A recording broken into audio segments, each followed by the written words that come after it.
हरिओम। स्वागत है आप सभी का इस गीता ज्ञान चर्चा में। हम अध्याय 5 पर हैं और आज पांचवा ही श्लोक है। अध्याय 5 का 5वां श्लोक। भगवान कह रहे हैं कि ज्ञान योगियों द्वारा जो परम धाम प्राप्त किया जाता है वही निष्काम कर्म योगियों द्वारा भी प्राप्त किया जाता है। जो ज्ञान योग और निष्काम कर्म योग को एक देखता है वही यथार्थ देखता है। क्योंकि अर्जुन ने 5वें अध्याय के आरंभ में ही पूछ लिया था कि जो कर्म संन्यास है और निष्काम कर्म योग है, दोनों में कौन सा बेहतर है भगवान, वो मुझे बता दो। क्योंकि उसका इशारा, अर्जुन की कोशिश, प्रयास, रुझान, झुकाव कर्म संन्यास की तरफ था। वो कह रहा था मुझे इस युद्ध में न फंसाओ, मुझे कर्म संन्यास की व्याख्या दो, ज्ञान योग सांख्य योग बताओ, और मैं चला। लेकिन भगवान ने उसको फिर निष्काम कर्म योग की बात करनी प्रारंभ की। और यहां पर भगवान कह रहे हैं कि ज्ञान योगी हो या निष्काम कर्म योगी, दोनों के रास्ते अलग अलग विधियों के माध्यम से, अभ्यासों के माध्यम से जहां पहुंचते हैं वो एक है। वो परम धाम एक है। वो परमात्मा की प्राप्ति दोनों को ही हो जाती है। अपने अंतरतम में, अपने ही स्वरूप में दोनों ही टिक जाते हैं। ज्ञान योगी भी वहीं पहुंचते हैं, निष्काम कर्म योगी भी वहीं पहुंचते हैं। तो ज्ञान योगी और निष्काम कर्म योगी दो अलग अलग चीजें नहीं है। दो अलग अलग हो ही नहीं सकती, चूंकि उनका परम धाम तो एक ही है। अब महत्वपूर्ण बात भगवान कह रहे हैं, जो ज्ञान योग और निष्काम कर्म योग को एक देखता है। क्योंकि अर्जुन अभी अलग अलग देख रहा था, कह रहा था इसमें से कोई एक बताओ। दो अलग देख लिए गए मार्ग। भगवान कह रहे हैं दो है नहीं, है एक। एक ही है, क्योंकि दोनों एक ही परम धाम तक पहुंचा रहे हैं। तो जो दोनों को एक देखता है वो यथार्थ देखता है। अब यथार्थ देखना बड़ा कठिन कार्य है। यथार्थ देखना मतलब एकदम दर्शन, अर्थात जो जैसा है उसको केवल वैसा देखना, विपस्सना। जैसे भारतीय दर्शन जो हमने कहा है, आध्यात्मिक ग्रंथों को, दर्शन मतलब जैसा है उसको एज इट इज वैसा यथार्थ रूप से देखना। उसमें अपनी ओर से कुछ मिलाना नहीं। अपनी कोई इच्छा, कोई वासना, कोई पूर्व अनुमान, कोई दुख, कोई विकार, हम बाहर के किसी चीज को, वस्तु को, धन को, व्यक्ति को, पदार्थ में अपनी कुछ वासना जोड़ते हैं और उसको उस नजरिए से देखना शुरू करते हैं। वो जैसा है उसको वैसा नहीं देखते। अब गाय चली जा रही है, जो ग्वाला है वो देख रहा है कि अरे इसके थन तो, नीचे का हिस्सा बड़ा भारी है, इसमें दूध तो बहुत ज्यादा होगा। तो ग्वाला गाय देख रहा है। चर्म का व्यापारी गाय में चमड़ी देख रहा है। कसाई मांस देख रहा है। गाय को खबर ही नहीं है कौन क्या देख रहा है, वो तो जो है वो है। हमारा नजरिया किसी चीज को देखकर उसके प्रति क्या पैदा होता है, यदि वो एज इट इज जैसे वो है उसको वैसे ही देखें तो यथार्थ देखना है। और ये यथार्थ देखना बहुत कठिन काम है, क्योंकि हम सब अपने काम, क्रोध, लोभ, मोह के कारण से ही देखते हैं। हम किसी को, स्त्री को देखेंगे या पुरुष को देखेंगे, यदि अंदर काम है तो काम के आधार पर देखेंगे। धन को लोभ के आधार पर देखेंगे। अपने वालों को मोह के आधार पर देखेंगे। और जो हम चाहते हैं उसके बीच में जो रुकावट आ रही है उसको क्रोध के आधार पर देखेंगे। तो हमारे अंदर क्या चल रहा है उसके आधार पर हम देखने लगते हैं। जिसको कहते हैं कि जैसा नजर होती है वैसा नजरिया हो जाता है। वो एक राजा को पता लगा कि गीता का ज्ञान बहुत ही महत्वपूर्ण ज्ञान है। और ये गीता जो है वो महाभारत जो हुआ था, और महाभारत जो पूरी एक महापुराण है, पूरी किताब है, क्यों ना उसको हम उसकी कहानी को सुने। उसने अपने पूरे परिवार में कहा कि मेरी ये इच्छा है, सब बैठ के सुने। सबने कहा ये तो बहुत अच्छी बात है, टाइम भी पास हो जाएगा। तो एक कथावाचक को बुलाया गया, पंडित जी को बुलाया गया, और वो रोज पंडित जी महाभारत प्रारंभ से सुनाना शुरू किया। और लगातार सुनाते गए, महीनों बीत गए। उसमें गीता भी पूरी तरह से जैसे भगवान ने बोली है, उसको भी पंडित जी ने राजा और परिवार को सुनाया। जब महाभारत पूरी हुई तो पंडित जी के मन में चल रहा था, अब दक्षिणा तो बहुत ही मोटी मिलने वाली है। घर जैसा होता है दक्षिणा भी वैसी ही होती है। ये तो राजा है, अब पूरी महाभारत मैंने सुनाई है, तो चलो दक्षिणा मांग लेते हैं, ये तो अपने आप दे नहीं रहे हैं। तो राजा के पास गया और राजा से बोला कि भगवान, मैंने आपको पूरी महाभारत सुनाई, मैं चाहता हूं कि अब इसको पूर्ण आहुति के रूप में आप मुझे दक्षिणा दें और मैं अपने घर जाऊं। तो राजा ने कहा ठीक है, आपने सुनाई, मैंने सुनी, लेकिन प्रैक्टिकल तो नहीं हुआ ना, ये तो केवल थ्योरी थ्योरी हो गई। अब थ्योरी से दक्षिणा कैसे मिलेगी? तो पंडित जी ने कहा प्रैक्टिकल का मतलब मैं समझा नहीं, कुछ आप बताएं ना। कि नहीं, प्रैक्टिकल का मतलब है कि वहां वो घटा, मेरे साथ भी कुछ ऐसा घटे। धृतराष्ट्र के 100 पुत्र थे, जब मेरे 100 पुत्र होंगे तब दक्षिणा दूंगा, ऐसे कैसे दे दूंगा? मेरे साथ भी तो वो घटना चाहिए ना, 100 पुत्र मुझे चाहिए। और पंडित जी ने माथे पे हाथ मारा, कहने लगा कहा बेवकूफ राजा के पास मैं आ गया, चलो रानी के पास चलता हूं। तो रानी के पास पहुंचा और रानी से प्रणाम किया और कहा कि महाभारत का जो कथा थी वो पूरी हुई, अब मैं चाहता हूं कि आप पूर्ण आहुति के रूप में दक्षिणा मुझे दें। तो रानी बोली दक्षिणा तो ठीक है, वो तो दे देंगे, लेकिन आपने ही तो सुनाया था कि कुंती के 5 पुत्र थे और सारे के सारे बलशाली थे, पांचों के पांचों बहुत ही ज्यादा बलशाली, और उन्होंने पूरे महाभारत युद्ध को जीत लिया। अब जब ये 5 पुत्र मेरे होंगे और वैसे ही होंगे तब मैं दक्षिणा दूंगी, प्रैक्टिकल तो होने दो। और पंडित जी ने कहा ये तो पूरा परिवार ही मुझे लग रहा है कि ऐसे ही है, पति भी, राजा भी ऐसे ही है, अभी ऐसे ही। चलो बेटे के पास चलते हैं। राजकुमार ने भी सुनी थी कहानी और वहां पहुंचे। अब राजकुमार ने कहा देखो भैया, महाभारत मैंने सुनी, मैं बहुत उससे सीखा हूं। दुर्योधन ने कहा था कि युद्ध करके ही सब हासिल हो सकता है, और मैं भी यही चाहता हूं कि युद्ध करके पिता से सारी संपत्ति जब तक ले ना लूं तब तक मैं दक्षिणा कैसे दूंगा आपको। मैं तो उसी की तैयारी में हूं कि पिता को मैं कैसे आक्रमण करूं पिता पर, और कैसे सारी संपत्ति और खुद राजा बनकर बैठ जाऊं। पंडित जी ने कहा ये तो ये भी बिल्कुल ही ऐसा ही है, निखट्टू। चलो इनकी पत्नी से बात कर लेते हैं, अंतिम उम्मीद वहीं पर है। तो जो राजकुमार था उसकी पत्नी के पास पहुंचे, राजकुमारी को प्रणाम किया और कहा कि मुझे आप दक्षिणा दे तो अच्छा रहेगा। तो अब वो पत्नी बोली कि देखो भैया, कुंती के जो पुत्र थे ना वो सब देवताओं से आए थे, मेरा जो पति है ना ये भी पीला सा ही है, मैं भी चाहती हूं जब देवताओं से पुत्रों की प्राप्ति हो तब मैं तुमको दक्षिणा दूंगी। अब जैसे वो महाभारत है उसको किसी ने वैसे नहीं देखा, सब अपने हिसाब से लगा रहे हैं। हम भी जगत को अपने हिसाब से ही तो लगा रहे हैं। आप आप जाते हैं मार्केट, वहां कोई चीज है, उसे देख लगते हैं, अरे ये मेरे पास होगी तो कितना अच्छा होगा। कोई ऐड आया, उसे अपने से जोड़ लेते हैं, किसी कहानी को अपने से जोड़ लेते हैं। टीवी पर सीरियल देख रहे हैं, बैठे बैठे रो रहे हैं क्योंकि अपने से जोड़ रहे हैं, अपने आप को कहीं एक पात्र बना दिया। हम जो यथार्थ है उसको देख ही नहीं रहे हैं, हम तो उससे अपने आप को पूरी तरह से जोड़े चले जा रहे हैं। जब जोड़ लिया तो जो जैसा था वैसा तो वो रहा नहीं, मेरे नजरिए से अब वो कुछ बन गया।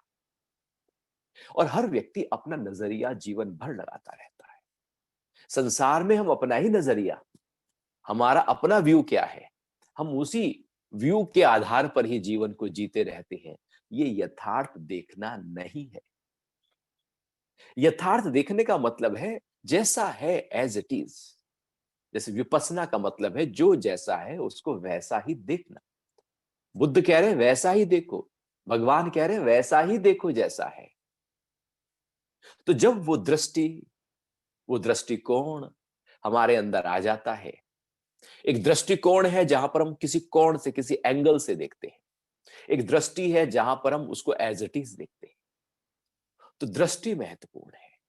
जब शुद्ध दृष्टि हमारे अंदर उत्पन्न होती है, पैदा होती है, तो उसके बाद में भगवान कह रहे हैं कि जो ज्ञान योग है और निष्काम कर्म योग है, वो दोनों को अलग अलग नहीं देखेगा।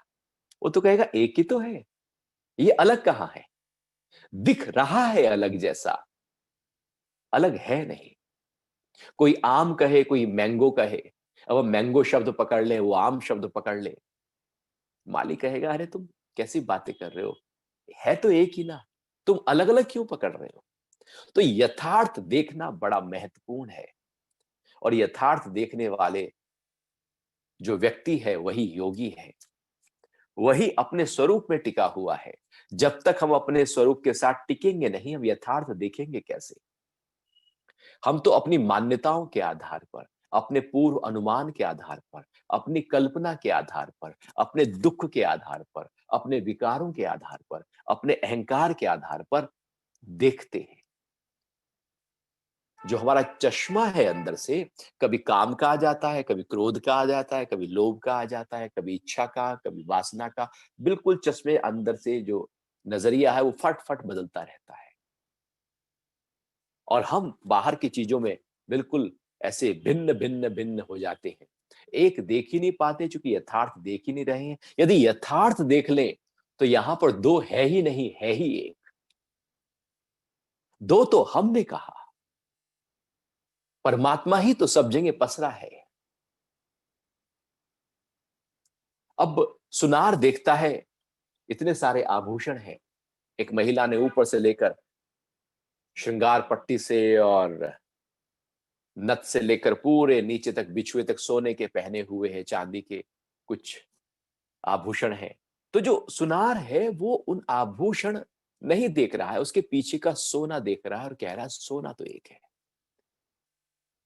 कुम्हार माटी के अलग अलग बर्तन नहीं देख रहा है, वो तो केवल उसको यथार्थ देख रहा है कि उसका आधार माटी। जब हम केवल यथार्थ देखने लगते हैं तो हम सही देखते हैं। उसे ही देखना कहते हैं, उसको ही दर्शन कहते हैं, उसी को विपස්සना कहते हैं। नहीं तो हमारा नजरिया मन, बुद्धि और अहंकार के आधार पर खड़ा है और अब यथार्थ देख नहीं पाते। भगवान यही कह रहे हैं अर्जुन, तू अलग अलग देख रहा है, यथार्थ नहीं देख रहा। लेकिन जो यथार्थ देखते हैं वो तो एक देखते हैं, दो नहीं, एक देखते हैं। तो ज्ञान योग हो या निष्काम कर्म योग हो, दोनों ही परम धाम तक पहुंचाते हैं। दो अलग नहीं, एक है। इसको यथार्थ से देख। फिर आगे भगवान और गहराई से चर्चा कर रहे हैं। होता क्या है कि जब शिष्य सामने होता है, व्यक्ति सामने होता है, तो उसका चेहरा, उसके हाव भाव से पता लगने लगता है कि वो कितना रिसीव माइंड है, कितना समझ रहा है, कितना उसके अंदर जा रहा है, वो समझ भी रहा है या नहीं समझ रहा। और टीचर देखता है ना स्टूडेंट को, उसका ध्यान ही इधर उधर है, तो पूछ लेता भैया क्या सुना, बताओ। वो पता लग जाता है आंखों से, हाव भाव से कि ध्यान है या नहीं। और ध्यान है तो कितना है, रुचि है तो कितनी है, किस स्तर की रुचि पैदा हो रही है। गुरु भी उसी स्तर का ज्ञान देना शुरू कर देता है जैसे जैसे शिष्य की रुचि बढ़ती चली जाती है। क्योंकि अर्जुन ने रुचि दिखाई थी दो अलग अलग विधाओं के प्रति, तो भगवान को तो उसकी गहराई तक पहुंचाना है। और गहरे स्तर पर भगवान अब छठे श्लोक में बात कर रहे हैं अध्याय 5 के। किंतु हे महाबाहु, निष्काम कर्म योग के बिना संन्यास दुख पूर्वक प्राप्त होता है। निष्काम कर्म योग से युक्त हुआ मुनि ब्रह्म को शीघ्र ही प्राप्त हो जाता है। अब और गहरी बात कह दी। भगवान कह रहे हैं कि निष्काम कर्म योग के बिना यदि कर्म संन्यास हम सीधे चले जाएंगे तो उसके कुछ होगा नहीं, केवल दुख प्रकट हो जाएगा। अर्थात हमने कर्मों को छोड़ दिया, हमने कहा मुझे ये काम नहीं करना, व्यापार में घाटा हो गया, क्या क्या व्यापार है बेकार का, क्या काम धंधा है बेकार का, घर में भी सब कलह ही कलह है, बाहर भी सब नुकसान ही है, और सारे काम छोड़ के हम बैठ गए। और व्यक्ति ऐसे ही काम छोड़ के संन्यास ले लेता है, कहता है मैं तो प्रभु में ध्यान लगाऊंगा। छोड़ के कैसे ध्यान लगाएगा? तो कर्म सन्यासी बन गया, कर्मों को नहीं करना मुझे, मैंने पक्का कर लिया मेरे तो कर्म नहीं होंगे, मैं तो कर्म सन्यासी हो गया।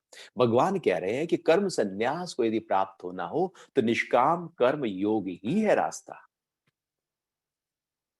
निष्काम कर्म योग किया नहीं और कर्म सन्यास करने लगे तो दुख पूर्वक उसकी जो गति है वो प्राप्त हो जाएगी, अर्थात उसका कॉन्सिक्वेंस आने लगेंगे, उसके रिजल्ट्स आने लगेंगे।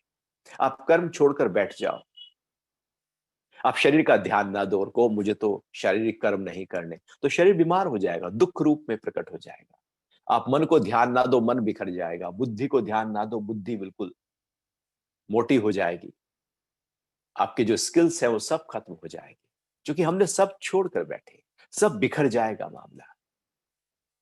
जबकि निष्काम कर्म योग के माध्यम से ही हम कर्म संन्यास तक पहुंच सकते हैं। निष्काम कर्म योग है कर्म फल की जो इच्छा है वो ना होना, ये निष्काम कर्म योग है। फल नहीं, सकाम नहीं, इच्छा नहीं, कोई वासना नहीं, अब जो कर्म हो निष्काम है। लेकिन वो वासना पड़ी है, वो इच्छा पड़ी है, वो चोरी चोरी से देख लेते हैं कि कितना पैसा बैंक में है, कितना है, बाकी ऊपर से कर्म छोड़े हुए हैं। तो ये जो ऊपर से छोड़ा हुआ है क्या होगा फिर? ये हिला देगा हमको। हम निष्काम कर्म के माध्यम से जब कर्म करना शुरू करेंगे, कर्म योग में जाएंगे, तो धीरे धीरे धीरे धीरे जैसे ही आकांक्षा और राग मेरा छूटता जाएगा, द्वेष छूटता जाएगा, कर्म तो अपने आप गिरते चले जाएंगे। कर्मों को छोड़ना नहीं, कर्म छूट जाते हैं। पहले फल की इच्छा तो हटे, अब फल तो पड़ा है और कर्म छोड़कर बैठ गए। फल अंदर गहरे में पड़ा है और कर्म छोड़कर बैठे हैं और फिर बाद में इंतजार करते हैं कि इसका फल क्या है। फल डिसॉल्व हो तो कर्म डिसॉल्व होगा। हम पहले कर्म डिसॉल्व करने की कोशिश करते हैं और फल को जगाए रखते हैं। तो भगवान कह रहे हैं पहले फल को, आकांक्षा को, अपने राग को, अपने द्वेष को डिसॉल्व करो। और निष्काम कर्म योग एक ऐसी अनूठी साधना है जो हमारे अंतरतम को शुद्ध करती चली जाती है। कर्म तो हो रहे हैं, शरीर से कर्म होगा, मन से होगा, बुद्धि से होंगे, कैसे नहीं होंगे? ऊर्जा तो बह रही है यहां पर, रजोगुण तो है ही है, सतोगुण तो है ही है, तमोगुण तो है ही है। वो तीन गुण तो अपना कर्म हमसे करा ही लेंगे, कर्म तो होंगे ही होंगे। क्यों ना उन कर्मों को शुद्ध कर दिया जाए, उन कर्मों में जो सकामता है उसको डिसॉल्व करके निष्कामता पैदा कर दी जाए, तो कर्म भी हो रहे हैं और निष्काम भाव से हो रहे हैं। तो इस तरह से जब कर्मों के प्रति हमारे फल, जो उसकी आकांक्षा थी वो डिसॉल्व हो जाती है और केवल कर्म और कर्म ही मजबूत होता चला जाता है, उसके बाद धीरे धीरे वो कर्म बहुत हद तक हमारे डिसॉल्व होते चले जाते हैं। अनावश्यक कर्म हम बहुत करते हैं जीवन में, आवश्यक कर्म कम और अनावश्यक ज्यादा। हम व्यस्त कम और खाली ज्यादा। हम अपने आप को अपने जीवन में यदि देखें तो जो कर्म हमने किए हैं वो यदि ना भी करते तो चल जाता, लेकिन हम कर्म करके उसमें फंस जाते हैं, अटक जाते हैं, वहां पर फल बना लेते हैं, समय गंवा देते हैं। लेकिन जैसे निष्काम कर्म में आते हैं, अनावश्यक कर्म हमारे, चूंकि होश जग जाता है, विवेक जग जाता है, बेकार के कर्म गिरते चले जाते हैं और फिर धीरे धीरे कर्म संन्यास हो जाता है। तो यदि कर्म संन्यास करके बैठ गए, निष्काम कर्म किया नहीं, तो दुख आएगा, उसका कुछ कुछ फायदा नहीं है, कोई लाभ नहीं। ऐसे ही तो है ना, वो व्यक्ति था और घर में बहुत झगड़े होते, आपस में पत्नी के साथ में बहुत झगड़े होते, बहुत परेशान हो गया। पत्नी भी परेशान, वो भी परेशान है, क्या करे? तो एक दिन वो सत्संग गया, वहां कुछ सन्यास सन्यास की बात चल रही थी, तो उसने कहा कि चलो सन्यास ही ले लेते हैं। वो लौट के नहीं आया, सन्यास लेने चला गया। बाद में चिट्ठी भिजवा दी, मैंने सन्यास ले लिया। चला गया घूमता हुआ, हरिद्वार, ऋषिकेश, ऊपर किसी आश्रम में जाकर बस गया। धीरे धीरे आश्रम बन गया। अब सन्यासी हो गए, लोग आने लगे, पूछने लगे। अब प्रतिष्ठित सन्यासी हो गए। तो करीब 18 साल बाद में उसी के गांव से एक व्यक्ति, चूंकि पता लग गया था कि वो सन्यास ले चुके हैं, घूमते घूमते वहां पहुंचा और कहा कि आपकी पत्नी का देहांत हो गया है। तो जो सन्यासी था, जिसने 18 साल से सन्यास लिया हुआ था, वो बोलता है अच्छा है, झंझट छुटी। अच्छा है कि वो नहीं रहे, बहुत कलह थी। वो संत अभी बने हुए हैं, सन्यास लिया हुआ है, लेकिन अंदर से घर छोड़ा है, परिवार छोड़ा है, लेकिन घर ही पड़ा है अंदर, परिवार ही पड़ा है। और बार बार जब भी फुर्सत होती होगी, जरूर पत्नी के बारे में सोचते होंगे कि अब पता लगा ना सन्यास ले लिया, अब आया होश ठिकाने, अब कैसे घर की गृहस्थी चल रही होगी, अब पैसा कहां से पैसा आ रहा होगा। तो इस तरह से जो मन है वो लगातार वही सोच रहा होगा। तभी तो उसने कहा कि झंझट, वो परेशानी, वो कलह, वो जो द्वेष था, वो जो क्रोध था, वो सब खत्म हो गया। संत उसी समय एकदम रिलैक्स हो गया, जैसे किसी चीज ने उसको पकड़ा हुआ हो, जकड़ा हुआ हो। अर्थात उसने कर्म संन्यास किया, निष्काम कर्म योग नहीं किया। और भगवान कह रहे हैं कि दुख पूर्वक प्राप्त होती है। अर्थात कर्म संन्यास तो ले लिया, लेकिन अंदर कहीं ना कहीं दुख पड़ा ही है। हम उसे प्राप्त ही नहीं कर पाएंगे, क्योंकि दुख तो चलता रहेगा। जो कर्म को छोड़कर हमने कर्म संन्यास लिया था, उन कर्मों का कॉन्सिक्वेंस, उनका जो प्रवाह है, उनका जो फल है, वो तो हमारे अंदर चोटता ही रहेगा। ऐसे जैसे कौवा चोंच मार रहा हो, वो लगातार डसने की प्रक्रिया चलती रहेगी अंदर, और दुख आएगा। इसलिए तो सन्यास के बाद तो चेहरे ऐसे प्रफुल्लित होने चाहिए, मदमस्त होना चाहिए, आनंद से भरा होना चाहिए व्यक्ति का व्यक्तित्व। वो चेहरे की मुस्कुराहट थमनी ही नहीं चाहिए। लेकिन क्या ऐसा दिख जाता है? आप जब देखें, क्योंकि वहां पर वो पुराना सब खड़ा है। वो पुराना खड़ा है। अब ना उधर के रहे ना इधर के, न खुदा ही मिला न बिसाले सनम, ना इधर के रहे ना उधर के रहे। अब जो पांव है दो नाव में चले गए हैं, अब सन्यास की तरफ भी चला गया और परिवार भी जो है वो मन में पड़ा है। तो दुख ही तो पैदा होगा, क्योंकि विरोध आ गया है। मन के कुछ हिस्से परिवार की तरफ खींचे चले जा रहे हैं, कुछ हिस्से सन्यास की तरफ खींचे चले जा रहे हैं, और एक अंदर खिंचाव, जैसे रस्सा कसी हो रही हो, व्यक्ति के अंदर ऐसे होने लगती है। और भगवान कह रहे हैं वो दुख के रूप में प्रकट हो जाएगी। क्योंकि निष्काम कर्म योग किया नहीं और कर्म संन्यास करने चले, तो कर्म को छोड़कर भाग जाएगा। ये अर्जुन के लिए कह रहे हैं भगवान कि देख, तेने निष्काम कर्म योग नहीं किया, और मैं समझ पा रहा हूं कि तेरा रुझान कर्म संन्यास की तरफ है। तो उसका जो रिजल्ट है ना, निष्काम कर्म योग किए बिना, कर्म योग के बिना तो कर्म संन्यास लेगा तो दुख प्राप्त होगा। आनंद प्राप्त नहीं होने वाला, दुख ही प्राप्त करेगा। तो चूंकि जब कर्म संन्यास लेगा, तो तेरे अंदर चलता रहेगा, मैंने महाभारत के युद्ध में युद्ध छोड़ा था, पता नहीं क्या हुआ होगा, युद्ध के बाद उसका परिणाम क्या था, वो सब तेरे अंदर हलचल वही चलेगी। एक दुख उस रस्सा कसी से उत्पन्न हो जाएगा। कर्म संन्यास कभी फिर आनंद और परम धाम की तरफ लेकर नहीं जाएगा। किंतु हे महाबाहु, निष्काम कर्म योग के बिना संन्यास दुख पूर्वक प्राप्त होता है। निष्काम कर्म योग से युक्त हुआ मुनि ब्रह्म को शीघ्र ही प्राप्त हो जाता है। तो जैसे ही हम निष्काम कर्म योग की तरफ बढ़ते हैं, अर्थात निष्काम और सकाम दो चीजें हैं। सकाम मतलब जगत में प्रतिरुचि, ध्यान, जगत की तरफ पकड़, सकाम। और निष्काम मतलब आत्मा की तरफ रुचि, आत्मा की तरफ पकड़, अपने स्वरूप में पकड़, निष्काम। निष्काम अंतर्मुखी प्रवाह है, सकाम बहिर्मुखी प्रवाह है। यदि हम बहिर्मुख हैं तो सकाम कहीं ना कहीं खड़ा ही है, और यदि हम अंतर्मुखी हो गए तो निष्काम जग गया है। तो पहला स्टेप है अंतर्मुखी होना, अपने स्व के साथ जुड़ना, अपने योग के साथ जुड़ना। उसके बाद कर्मों में प्रवृत्त होना, और उस अंदर के भाव को पकड़कर प्रवृत्त होना, उसे छोड़कर नहीं। उस निष्काम भाव को पकड़ लो, जो आपके अंदर जो आनंद है, जो मस्ती है, मौज है, उसको पकड़ लो, जो भीतर का रस बह रहा है। अब कर्मों में जाओ। जैसे जब हम क्रोध में होते हैं और कर्मों में जाएंगे तो सारे कर्मों को क्रोध से ही करेंगे। तो जैसा अंदर है उसी से ही कर्म पैदा होंगे।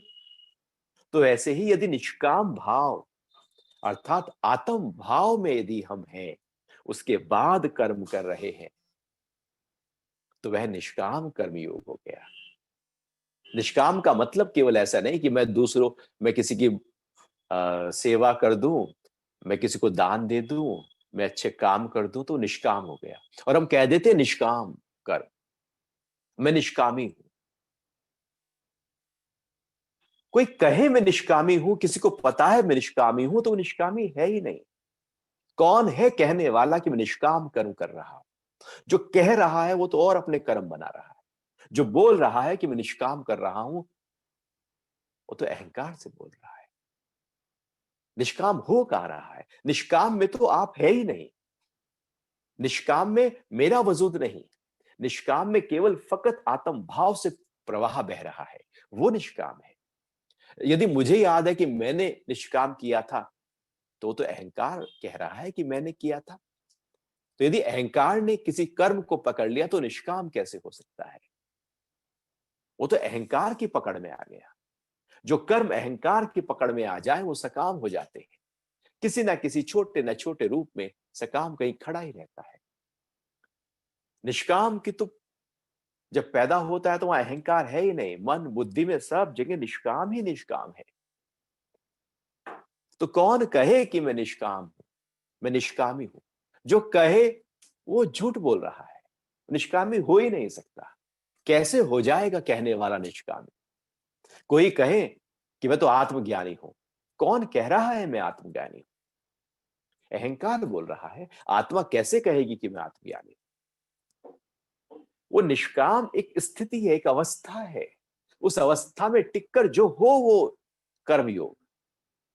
निष्काम अर्थात आत्म भाव में टिककर उस प्रभु की याद में, उस प्रार्थना में, उस ऊंचे भाव में जब हम टिक जाते हैं, उसके बाद जब हमारे कर्म होते हैं तो उसको निष्काम कर्म योग कहते हैं।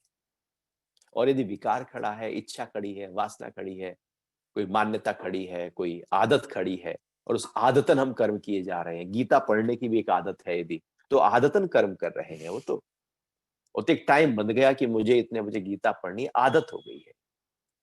जबकि उस गीता पढ़ते हुए आप उस निष्काम भाव को पकड़ सकते हैं, अपने उस सबसे ऊंची क्वालिटी जो हमारे अंतरतम में है उसको पकड़ना है। तो जैसे ही हम उस निष्काम भाव को पकड़ते हैं, भगवान कह रहे हैं कि ऐसा जो मुनि है वो ब्रह्म को शीघ्र प्राप्त हो जाता है, अर्थात अपने आत्म भाव में एकदम आ जाता है। निष्काम के भाव में आने की जरूरत है, मुक्त हम है ही है। अभी तो सकाम ही पीछा नहीं छोड़ता, सारे कर्मों में सकाम खड़ा है। सकाम उम्र बढ़ने के साथ साथ वो और बड़ा है, खत्म नहीं है, कम नहीं है, वो बड़ा है। अब ब्याज का भी ब्याज चाहिए, फिर उस ब्याज का भी ब्याज चाहिए, अब सूद का भी सूद चाहिए, अब बच्चों के भी बच्चे चाहिए, अब धन का और फैलाव चाहिए, अब एक घर के बाद दूसरा चाहिए, अब सेकंड होम चाहिए, अब और खड़ा हो गया। वो सकाम बढ़ता चला जाता है, वो घटता थोड़ी है उम्र के साथ साथ। जैसे बासी फूल पूजा के काम नहीं आते, ऐसे ही जब भी होश जगे जीवन में, जवानी में, तो हमें यदि इस निष्काम भाव को हमने पक्का कर लिया, ऐसा नहीं है कि आपका धन कम हो जाएगा, पद कम हो जाएगा, कीर्ति कम हो जाएगी। बल्कि जिस चीज को आप छोड़ोगे वो चीज तो अपने आप बढ़ती चली जाएगी। वो तो आपके पीछे पीछे हो ली, अभी आप उसके पीछे हो। धन के पीछे भागने से धन आगे भागता है, पद के पीछे भागने से पद आगे भागता है। पद को छोड़कर बैठो, पद आने लगेगा। धन को छोड़कर केवल कर्मठ हो जाओ, कर्म करते जाओ। कर्म करते रहने से धन अपने आप आ जाएगा। अभी हम धन के पीछे जा रहे हैं। धन फल है और उसका कर्म कर्म है। तो आप कर्म को पक्का करो, फल अपने आप आएगा। हम फल को पकड़ते हैं, फल के पीछे भागते हैं, कर्म कमजोर हो जाता है और इसी कारण से हम सकाम भाव में बने रहते हैं। तो अपने उस निष्काम भाव को जब हम पकड़ते हैं तो हमारे सारे कर्म जो है वो और ज्यादा खिलकर आते हैं, परफेक्शन के साथ आते हैं और उत्साह देते हैं, कर्म उल्लास देते हैं, स्फूर्ति देते हैं और एक नई चेतना और नई ऊर्जा और जीवंतता देते हैं सारे कर्म, जब कर्म योग के आधार पे होते हैं। आगे भगवान कह रहे हैं श्रीमद् भगवद गीता के अध्याय 5 का श्लोक है 7। जो मन का स्वामी है, जितेंद्रिय है, जिसका हृदय विशुद्ध है, वह अपनी आत्मा को सब प्राणियों की आत्मा में देखने वाला निष्काम कर्म योगी कर्म करता हुआ भी लिप्त नहीं होता। अब कुछ बातें भगवान यहां पर और गहरे से बता रहे हैं। पहली बात भगवान ने कही, जो मन का स्वामी है।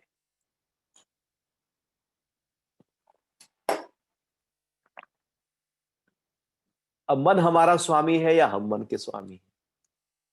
जैसा मन ने कहा वैसा हमने किया।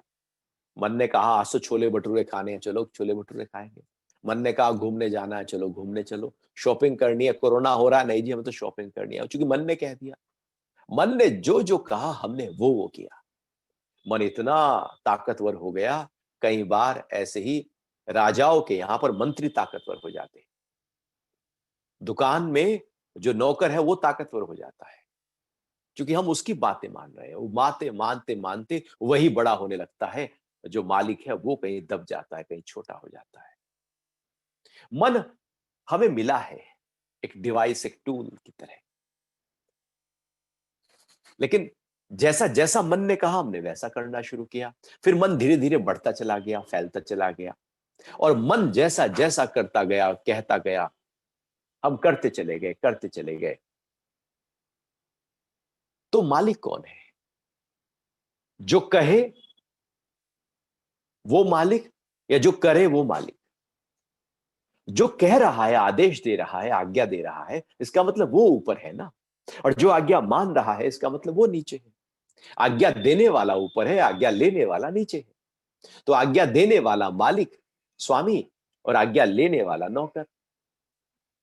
तो मन यदि आज्ञा दे और मन कहे कि मुझे आज ये करना है और हम वो कर रहे हैं और पूरा शरीर लग गया, सब कुछ हमारा पूरे का पूरा ऊर्जा, समय, सब कुछ उसी मन की इच्छा के आधार पर हमने अपने आप को झोंक दिया, तो मन तो मालिक बनकर बैठ गया।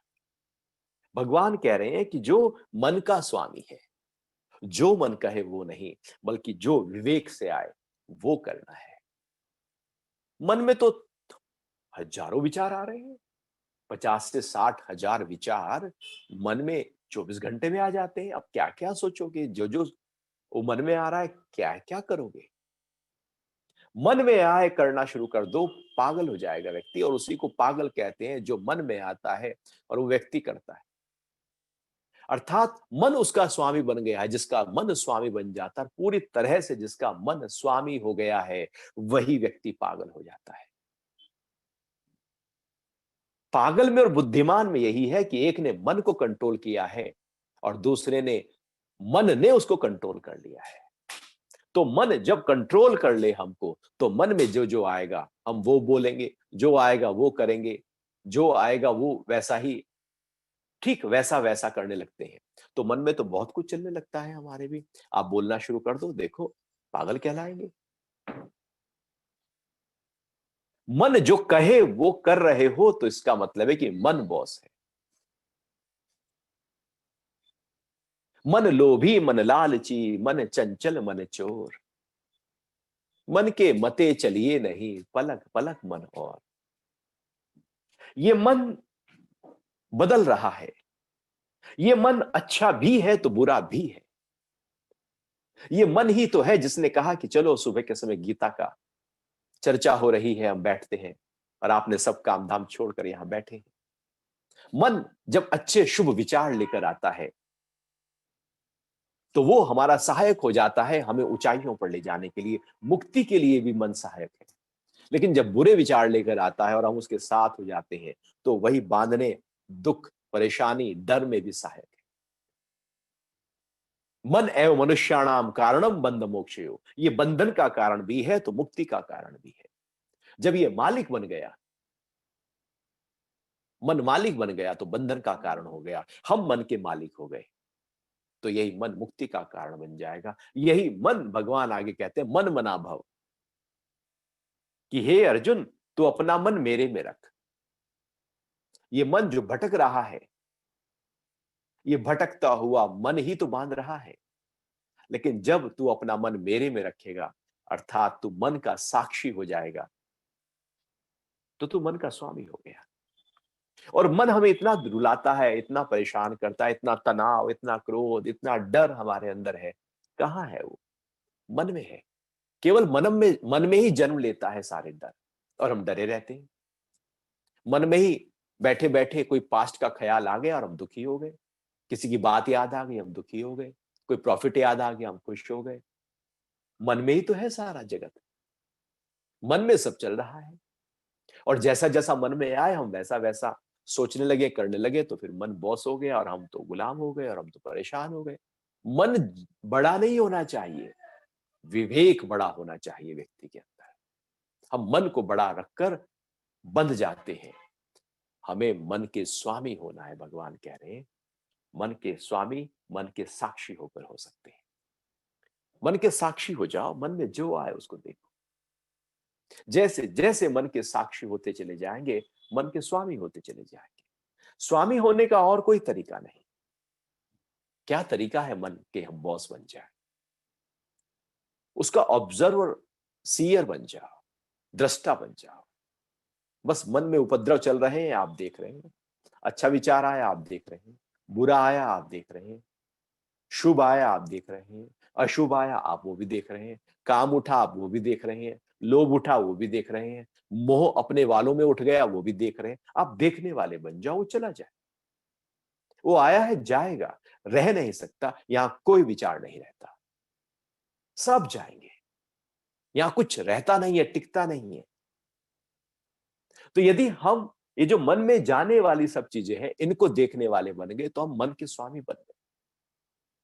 लेकिन अभी हम क्या करते हैं? पकड़ लेते हैं। कोई दुख का विचार आया, पकड़ लिया, दुखी हो गए, और पकड़े रहे तो डिप्रेस हो गए। कोई डर का विचार आ गया तो हम भयभीत हो गए, डरपोक हो गए, हम डर गए, फिर डिप्रेशन हो गया, फिर नींद गड़बड़ हो गई, क्योंकि पकड़ लिया मैंने। पकड़ना नहीं है। मन का बोझ तब बन सकते हैं जब मन में बह रहे विचारों को केवल आने दे, जाने दे, और उनको देखते रहे। जो मतलब का है पकड़ लो, नहीं तो जाने दो। मतलब का पकड़ लो, नहीं तो जाने दो। आप कभी, हमने हरिद्वार में देखा है कि वहां पर सब लोग नारियल चढ़ाते हैं पूजा के बाद में, तो लोग पुल के ऊपर खड़े हो जाते हैं और वहां पर एक रस्सा डालते हैं, और उससे नारियल को, जो अच्छा नारियल है उसको पकड़ते हैं, और जो फटा हुआ नारियल है, अच्छा नारियल नहीं है, सूखा हुआ है, बेकार है, उसको छोड़ देते हैं। जो काम का है उसको पकड़ लेते हैं, जो है बेकार का उसको छोड़ देते हैं। तो ऐसे मन में इतने विचार आ रहे हैं, जा रहे हैं, जो काम का है उसको पकड़ लो, बाकी को छोड़ दो। क्या करोगे पकड़ के? सारा कचरा थोड़ी रखना होता है अंदर। ऐसा थोड़ी है कि शॉपिंग करने गए तो सब्जी की सारी ठेली खरीद के घर में लाकर और फ्रिज में भर दी, अलमारी में भर दी, किचन में भर दी। आप जो काम का है वो ले आते हो, बाकी छोड़ देते हो। कपड़े काम के ले आते हो, बाकी छोड़ देते हो। फर्नीचर काम का खरीद लेते हो, बाकी छोड़ देते हो। ये थोड़ी कि सारा खरीद लाओगे। मन में ऐसे करते हैं, सारे विचारों को पकड़ लेते हैं। जो काम के हैं पकड़ो, बाकी को जाने दो। जो काम के हैं जब वो पकड़े हैं और बाकी को जाने दे, तो समझो कि मन के स्वामी हैं हम, और सब विचारों को पकड़े हुए हैं तो मन स्वामी है हमारा। फिर आगे भगवान कह रहे हैं जितेंद्रिय, सारी इंद्रियों मेरे कंट्रोल में है। अर्थात अंदर से जब मेरा मन का स्वामी में हो जाता हूं तो इंद्रियों का स्वामी हो सकता हूं। यदि मन का ही स्वामी नहीं हुआ तो इंद्रियों का स्वामी कैसे होगा? और मन का स्वामी बना साक्षी भाव के माध्यम से, और इंद्रियों का भी स्वामी बन सकता हूं साक्षी भाव के माध्यम से। आंख कुछ देख रही है तो बस देख रही है, और आप भी उसको देख रहे हैं, बस देख रहे हैं। अंदर कुछ चल नहीं रहा, कुछ वासना चल नहीं रही। स्त्री ने पुरुष को देखा, पुरुष ने स्त्री को देखा, बस देखा, देखने की क्रिया घटी, कुछ अंदर चला नहीं। ये जितेंद्रिय है। जो जैसा है, इंद्रियां जब देख रही हैं, सुन रही हैं, सूंघ रही हैं, टच कर रही हैं, स्वाद ले रही हैं, जैसा है उसको वैसा का वैसा देखा जा रहा है। उसमें कोई वासना नहीं डाल रहे, कोई विकार नहीं डाल रहे, ना काम, ना क्रोध, ना लोभ, ना राग, ना द्वेष, कुछ भी नहीं। इंद्रियां प्रवृत्त हैं बाहर की तरफ एज इट इज। तो बस आप जितेंद्रिय हैं। लेकिन हम कहते हैं कि नहीं, ये अच्छा, ये बुरा, ये सुंदर, ये बदसूरत, ये मैं कैसे पालूं? जैसे आईना है, वो केवल ऐसे साक्षी है। वो काला व्यक्ति उसके सामने आए, गोरा आए, मोटा आए, सुंदर आए, बदसूरत आए, बीमार आए, कैसा लंबा आए, गिटका आए, वो जू का त्यों खड़ा है, क्योंकि उसे पता है जो आया है चला जाएगा। वो किसी किसी रूप को पकड़ता नहीं है आईना, क्योंकि पकड़ने की कोई जरूरत नहीं है। हम पकड़ लेते हैं और वहीं फंस जाते हैं। जितेंद्रिय का मतलब है इंद्रियां बस व्यापार कर रही हैं, बस कर रही है। वहां मन नहीं चल रहा, बुद्धि नहीं चल रही, वासना नहीं चल रही, बस इंद्रियां व्यापार कर रही हैं। मैं साक्षी हूं उसका। जैसे जैसे हम इंद्रियों के साक्षी हो जाते हैं, मन के साक्षी हो जाते हैं, वैसे वैसे जितेंद्रिय हो जाते हैं।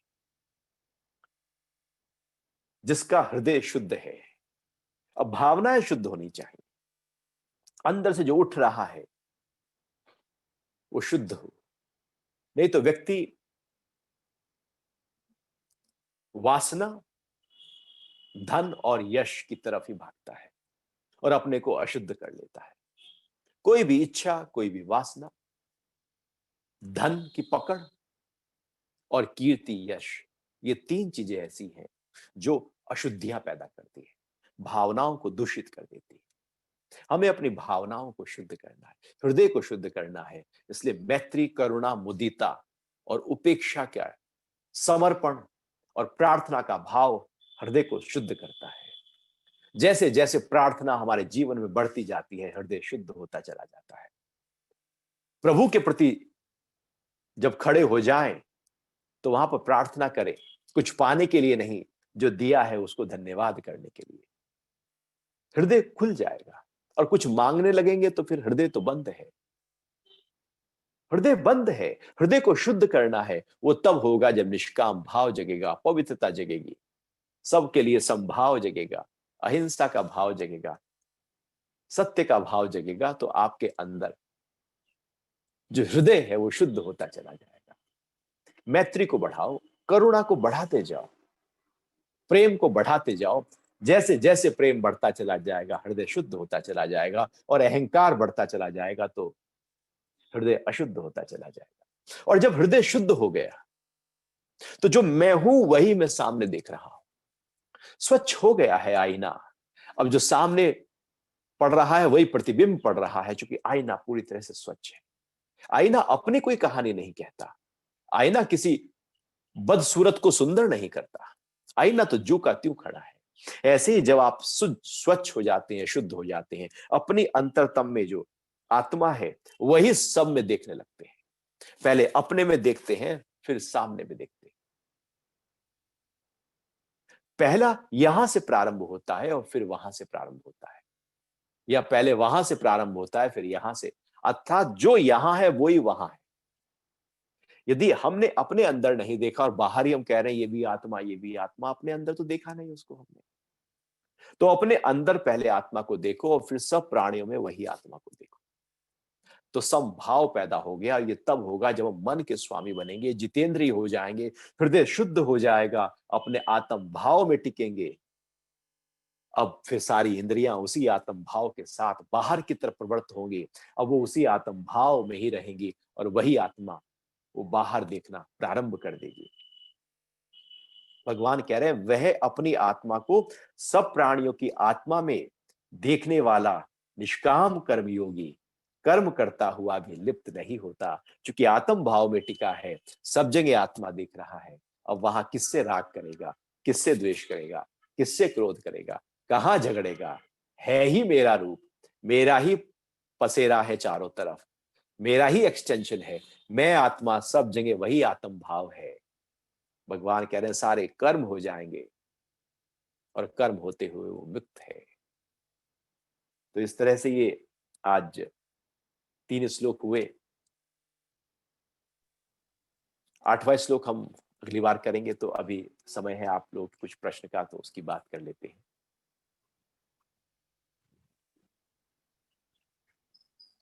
जी, बिल्कुल गुरुजी। बहुत-बहुत शुक्रिया आपका गुरुजी। आपने जो आज ये मन की, कर्मों की और ख़ासकर कि आत्मा की शुद्धता और भावनाओं की जो बात कही, ये वाक़ई बहुत ही महत्वपूर्ण है। क्योंकि आजकल हम जिस रेस में भाग रहे हैं, वहाँ भावनाओं की शुद्धता का महत्व तो काफ़ी हद तक ख़त्म हो गया है। तो मुझे लगता है हमारे साथ जितने लाइव व्यूअर्स अभी तक जुड़े हुए थे, आगे उनके कई सारे सवाल आए हैं। कई लोगों ने पर्सनली भी मुझे मैसेज करके सवाल किए हैं। बहुत देर से स्वाति एक सवाल करना चाह रही हैं, सबसे पहले मैं उनका ही सवाल आप तक पहुँचाऊँगी।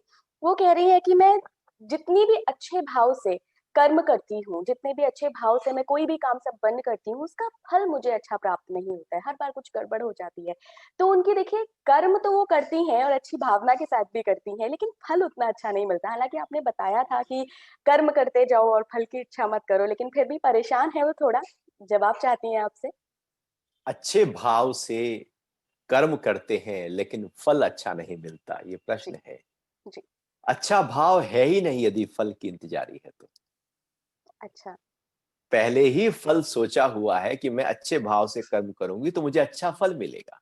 जी। पहले ही वो सकाम है, पहले ही पक्का किया है कि मैं जो कर्म कर रही हूं उससे मुझे फल चाहिए।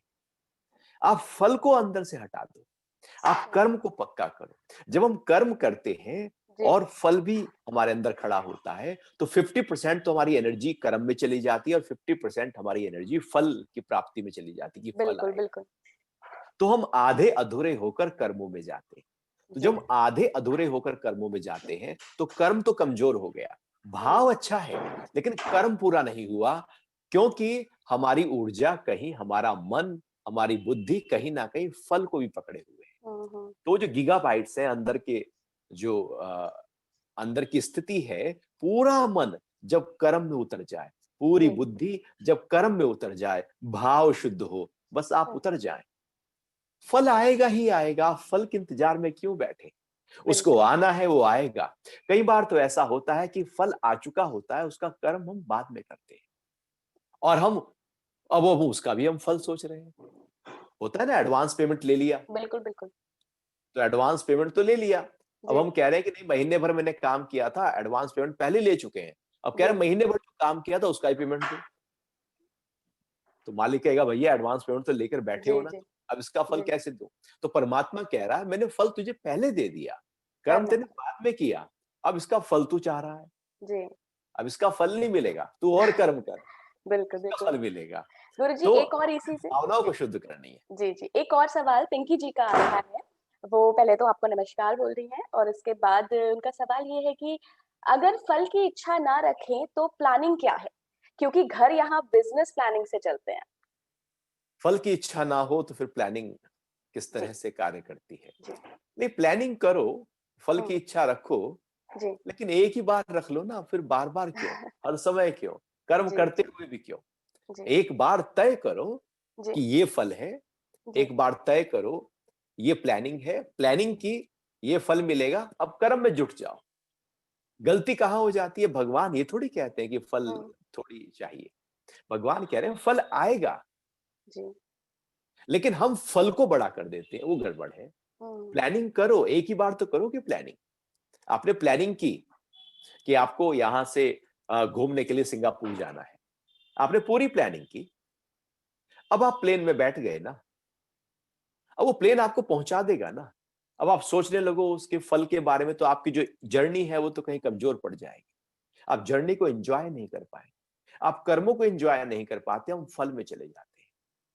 और यही कमजोरी हो जाती है। इसी कारण से जो हमारे कर्म है वो कमजोर पड़ जाते हैं और हिल जाते हैं। प्लानिंग करो, फल भी चाहिए, अच्छा फल चाहिए। अच्छे फल के लिए पूरा कर्म करना होगा, सही दिशा देखनी है बस, जी। कि मेरी सही दिशा है, सही भाव है। और सही दिशा होने पर आप कर्म में जुट जाओ, जुट जाओ, जुट जाओ। जब आप वहां पहुंचेंगे तो फल वहां सामने खड़ा ही होगा। बिल्कुल। लेकिन यदि हमारा कर्म कमजोर है, हमारी चाल ही धीरे धीरे है, हुँ, हुँ, टेढ़ी मेढ़ी है, और सोच रहे हैं, कभी सो रहे हैं, कभी आलस में आ गए, और फिर हुँ। कह रहे हैं फल नहीं आया, तो प्लानिंग सब बेकार हो जाती है। और वैसे बिल्कुल, भी बिल्कुल। देखा जाए, हम प्लानिंग जो करते हैं वो पूरी थोड़ी होती है। जी, जी। वो तो कुछ और ही प्लानिंग वो करे बैठा है हमारे लिए। हम तो जबरदस्ती की प्लानिंग किए रहते हैं। कुछ जो होना होता है वो हो चुका होता है, जी, और जी। वही घटता है। तो कर्मों को मजबूत बनाओ, प्लानिंग को मजबूत नहीं बनाना। अब रोज ही बिल्कुल। मीटिंग करते रहोगे तो उसका फिर इंप्लीमेंट कब करोगे? जी, ऑफिस जी, में जी। मीटिंग मीटिंग मीटिंग, अब मीटिंग, अब मीटिंग, उसको इंप्लीमेंट कब करो? वो मीटिंग ही चलती रहेगी, बिल्कुल, वो प्लानिंग ही करते रहोगे तो फिर आगे नहीं बढ़ पाओगे। बिल्कुल। वो कांति जी का सवाल है जय श्री कृष्णा कह रहे हैं आपको। वो कह रहे हैं कि जैसे मन की बात करते हैं तो हम हो जाते हैं, मन से ऊपर कैसे उठें? मन पर आपने काफ़ी अभी अच्छा गुरुजी पूरे सेशन में बताया, तो उनका सवाल मन से ही जुड़ा हुआ है। मन से ऊपर हम कैसे उठें? नहीं, पहली बात तो, जैसे हमारा एक घर है, जी, तो प्रश्न कर रहे हैं मन से ऊपर कैसे उठे? जी। तो हमारा घर है तो हम उसे क्या कहते हैं? मेरा घर। बिल्कुल, बिल्कुल, हम तो घर नहीं है। बिल्कुल। मेरी मेरी गाड़ी, हम तो गाड़ी नहीं। हम कहते हैं मेरा शरीर, इसका मतलब मैं अलग हूं, ये शरीर अलग है। फिर हम कहते हैं मेरा मन, हुँ। तो इसका मतलब मैं कुछ अलग हूं, ये मन अलग है, क्योंकि मैंने जी, कहा मेरा मन। जी, तो जी। मैंने कहा मेरी कार, मेरा घर, तो ऐसे जैसे वो अलग है, ऐसे ही जब हम अपने मन को अलग करने लगते हैं, मन के साक्षी हो जाते हैं, तो मन से ऊपर उठने लगते हैं। और कोई तरीका नहीं है मन से ऊपर उठने का, केवल साक्षी ही तरीका है। ऑब्जर्वर बन जाओ, सीयर बन जाओ, बिल्कुल विपस्सना की तरह दृष्टा बन जाओ, दर्शन की तरह केवल देखना शुरू करो। मन में जो आए वो चला जाएगा, आया जाएगा। तो मन को जैसे जैसे देखते चले जाओगे, वैसे वैसे मन से ऊपर उठते चले जाओगे। मन से लड़कर, हुँ, मन से युद्ध करके, मन जी, से रस्साकसी करके, हुँ, मन से तनाव, क्रोध, झल्लाहट करके, और फिर थोड़ी देर के लिए ध्यान में यदि आप चले गए, हुँ, तो मन से ऊपर उठना नहीं है। वो तो उससे दूर भागना है।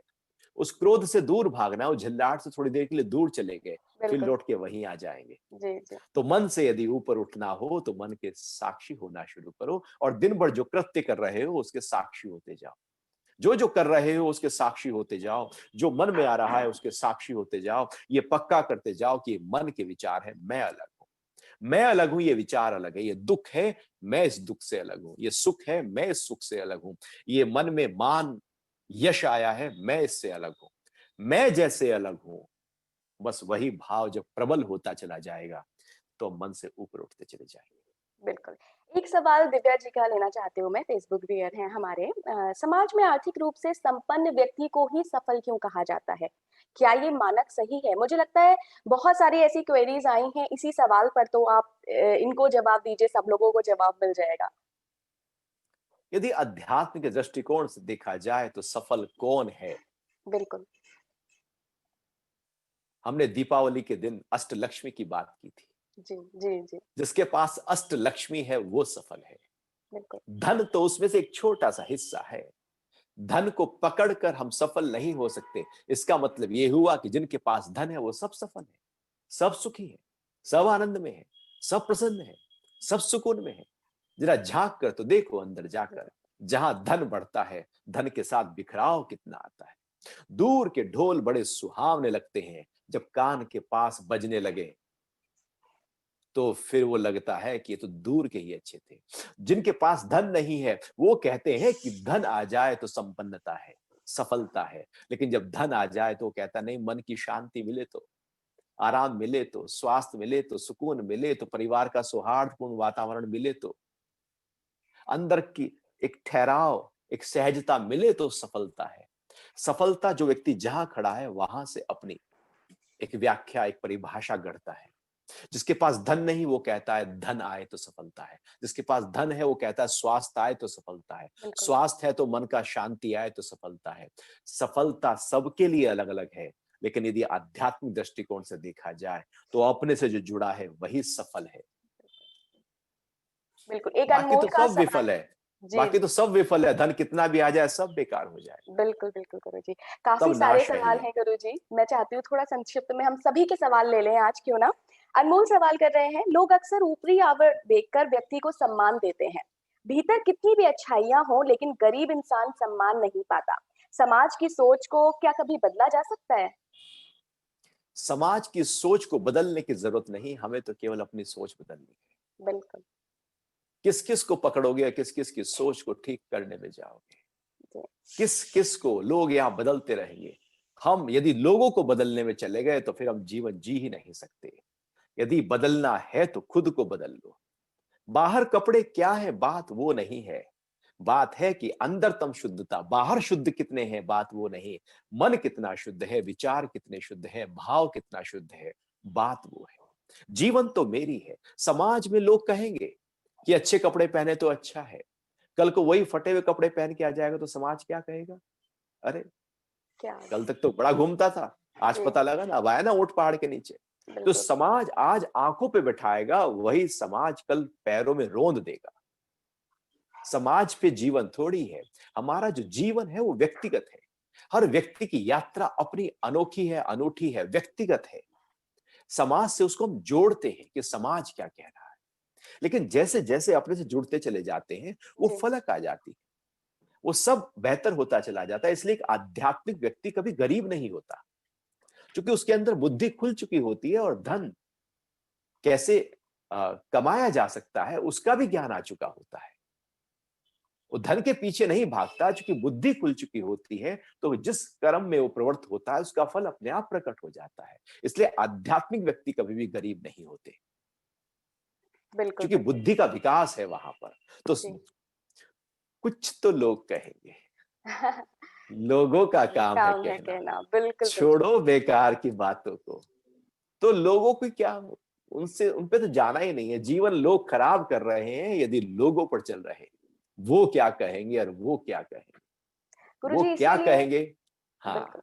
गुरुजी इसीलिए स्पीकिंग ट्री भी ज़ोर देता है कि आप कहीं न कहीं अपनी दिनचर्या में आध्यात्मिक होना बहुत ज़रूरी है। आप कहीं अध्यात्म को शामिल करें अपने दिनचर्या में। क्योंकि तभी ये जो आप जितनी सारी आपने बातें बताई, तभी ये हमें देखने का नज़रिया प्राप्त होता है। तो अध्यात्म को शामिल नहीं करना, अध्यात्म को आधार बना लेना है। बिल्कुल, बिल्कुल। यदि अध्यात्म हो गया आधार जीवन का, तो जी, जी। दिनचर्या पूरी तरह से हर्षोल्लास के साथ बीतेगी। बिल्कुल। और नहीं तो हम फिट करने लगेंगे अध्यात्म को। हम अध्यात्म की बातें दिनचर्या में फिट करते हैं जी, जबरदस्ती, जी, हम जी, उसमें टिके नहीं है। जी, टिक जाओ, उसके बाद जैसे पहाड़ी पर चढ़ने के बाद दृश्य कुछ और होता है, जी, तलहटी में दृश्य कुछ और होता है। जी। अध्यात्म ऐसे ही है, जीवन की ऊंचाई पर चढ़ गए, उसके बाद जीवन को देखो, उसमें आखिरी रौनक ही रौनक कुछ है। सवाल लेना चाहूँगी। जूही जी सवाल पूछ रही हैं, जय श्री कृष्णा।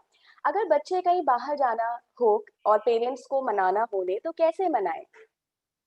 यदि और बच्चे मन नहीं कहीं, मान रहे, बच्चे को कहीं बाहर जाना है तो पेरेंट्स को कैसे मनाएँ, या मन नहीं मान रहा तो उसे कैसे मनाएँ? नहीं वो देखो आपके अंदर वो जो मोह है, जी, उसकी मोह की सीमा क्या है। हम जी। बच्चा कहाँ जाना चाह रहा है, वो बाहर यदि जाना चाह रहा है हुँ, और वो ऐसे ही समझो ना कि एक चिड़िया है और उसका बच्चा है, और वो चिड़िया का जो बच्चा है वो उड़ना सीखना चाहता है। जी। वो उड़ेगा कहाँ? वो हुँ, तो खुले आकाश में उड़ना सीखेगा ना। यदि वो खुले आकाश में उड़ना ही नहीं सीखा तो वो हुँ, कभी उड़ ही नहीं सकता। हम ऐसे ही करते हैं, हम बाहर के पेड़ को तोड़कर एक गमले में लगाने की कोशिश करते हैं और फिर कहते हैं कि इसमें वो फल फूल नहीं आ रहे हैं। वो मजबूती तो जब बच्चा बाहर निकलेगा तब आएगी ना। हम तो मोहवश उसको पकड़ लेते हैं, डरवश पकड़ के अपने पास रखते हैं। संपूर्ण विकास नहीं हो सकता संपूर्ण विकास उन्हीं का ही हुआ है जो बाहर निकले। इसलिए भगवान बुद्ध हो अपने घर में ही रहकर यदि वहीं पर ही अपने ही राज्य में वो ज्ञान देने लगते तो कोई ना सुनता। वो बाहर निकले हैं, महावीर बाहर निकले हैं, सब बाहर निकल कर ही विकास होता है। विकास का मतलब ही है फैलाव। ब्रह्म का मतलब है, ब्रह्मांड का मतलब है जो फैलता जाए। बच्चे यदि बाहर निकल कर आगे बढ़ना चाहते हैं तो वो आगे तभी बढ़ सकते हैं। माँ बाप यदि उनको पकड़ कर रखेंगे फिर वो बढ़ नहीं पाएंगे। उनके विकास को हमने रोक दिया है। अपने मोह को थोड़ा कम करो, क्योंकि उनकी जी, अपनी एक यात्रा है, बच्चों की भी तो यात्रा है, उनका भी तो विकास हो जाने दो। बस दिशा सही हो, जी, संस्कार सही हो, जी, सही जगह जाए, गलत जगह ना जाए, वो हमारा काम है। जी। गुरुजी, एक ट्विटर यूज़र का सवाल आया है, बहुत देर से वो पूछ रहे हैं। युवराज एक सवाल पूछ रहे हैं, धैर्य रखने पर श्री कृष्ण ने बहुत जोर दिया है, लेकिन कई बार धैर्य रखना मुश्किल हो जाता है। तो ऐसे में मन को कैसे समझाएँ? धैर्य रखना मुश्किल हो जाता है जी, क्योंकि अंदर बहुत उतावलापन है, अंदर हमारे डर पड़ा हुआ है। वो डर उभर कर जब आता है तो धैर्य टूट जाता है। धैर्य का बांध तभी टूटता है जब उतावलापन आ जाए, जल्दबाजी आ जाए या डर आ जाए। जी, डर जो गहरे में पड़ा है, ऊपर से हमने धैर्य को ऊपर से रखा है। धैर्य अंदर से नहीं, डर अंदर से है, धैर्य ऊपर से है, क्योंकि वो ऊपर से हमने जबरदस्ती रोका है। धैर्य जब अंदर से प्रकट होने लगे तो वो कभी टूटेगा नहीं, वो ठहरा हुआ है, वो मजबूती वाला है, पक्का है। और धैर्य को बढ़ाते जाओ और ज्ञान सहित जब धैर्य आएगा तो वो धैर्य गहरे स्तर पर उतर जाएगा। अभी तो हमने जबरदस्ती, कोई कुछ कह रहा नहीं, मुझे बोलना नहीं है, चुप, यदि बोला तो बिल्कुल। फिर गड़बड़ हो जाएगा, झगड़ा हो जाएगा। हम जी, ऊपर से रोक रहे हैं। ज्ञान सहित धैर्य जब पैदा होता है तो वास्तविकता में वो धैर्य होता है। नहीं तो ऊपर से मुंह बंद करने की बात है। मैं बोलने के लिए जुबान के शब्द निकलने वाले, हमने मुंह बंद करके बैठ गए, हम कहते हैं ये धैर्य है। वो नहीं, धैर्य नहीं, वो हमने रोका हुआ है जबरदस्ती का। लेकिन जैसे जैसे ध्यान के साथ, ज्ञान के साथ, भगवान श्री कृष्ण के वचनों के साथ जीवन में हम जीते चले जाएंगे, धैर्य अपने आप बढ़ता चला जाएगा। क्योंकि पता लग जाएगा जो जब जैसा जिस तरह से जिस द्वारा होना है वो वैसा ही होगा, या मेरे करने से कुछ खास होता नहीं है। यदि जीवन में पीछे मुड़कर देखो, जो जैसा होना था वो वैसा ही घटा है। हमने बहुत कोशिश की, वो वैसा नहीं हुआ। तो इसलिए धैर्य को यदि प्रबलता दे दो, और धैर्य तब प्रबल होता है जब स्वीकार भाव पैदा होता है, एक्सेप्टेंस आ जाए, धैर्य जग जाएगा। और सुप्रीम एक्सेप्टेंस आ जाए तो महाधीरज हमारे अंदर प्रकट हो जाएगा। बिल्कुल, धीरे धीरे बहुत-बहुत होता चला जाएगा। जी, जी, बिल्कुल सुरक्षित जी, बहुत-बहुत शुक्रिया आपका हमारे साथ जुड़ने के लिए और वाक़ई आज मुझे लगता है जितने सवाल आए हैं, लोगों की काफ़ी सारी समस्याएँ थी या कहीं न कहीं वो जीवन में फँसे हुए थे, कर्म क्या है, भाग्य क्या है, धैर्य कैसे रखें और बहुत सारी परेशानियाँ रहती हैं, लेकिन उन्हें एक चीज़ तो पता चली कि हाँ, यहाँ से शुरुआत हो सकती है और जब तक हमें वो शुरुआत नहीं मिलती है, हम किसी भी राह पर बढ़ नहीं पाते। तो उसके लिए बहुत-बहुत शुक्रिया गुरुजी, आपका धन्यवाद। आपने इतना ज़्यादा गाइड किया हमें आज के सेशन में। बस आखिर में एक श्री कृष्ण की अच्छी-सी बात के साथ इस सेशन को अंत करना चाहूँगी।